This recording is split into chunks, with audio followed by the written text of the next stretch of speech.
ગુજરાતની જીવાદોરી સમાન સરદાર સરોવર નર્મદા ડેમમાંથી સતત છોડવામાં આવતા પાણીના કારણે ભરૂચના ગોલ્ડન બ્રિજ નજીક નર્મદા નદીની જળ સપાટીમાં પણ ઉત્તરોત્તર વધારો નોંધાયો છે।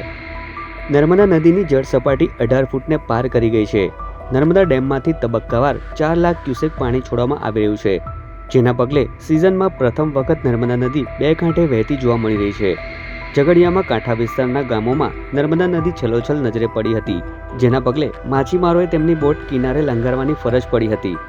ડેમના ઉપરવાસમાંથી પાણીની વિપુલ માત્રામાં આવક થઈ રહી છે, જેના પગલે ડેમના દરવાજા ખોલી 4 લાખ ક્યુસેક જેટલું પાણી નર્મદા નદીમાં ઠાલવવામાં આવી રહ્યું છે।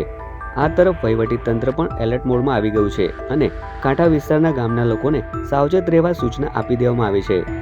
નર્મદા નદીનું વોર્નિંગ લેવલ 22 ફૂટ છે અને ભયજનક સપાટી 24 ફૂટ છે, ત્યારે સમગ્ર પરિસ્થિતિ પર તંત્ર દ્વારા નજર રાખવામાં આવી રહી છે। ઉપરવાસમાં વધુ વરસાદ થવાથી નર્મદા જિલ્લાના નવાગામ ડેમમાંથી આશરે 3.38 લાખ જેટલું ક્યુસેક પાણી છોડવામાં આવી રહેલ છે। હાલમાં ગોલ્ડન બ્રિજ ખાતે આ સપાટી 17 ફૂટને પાર વહી રહી છે।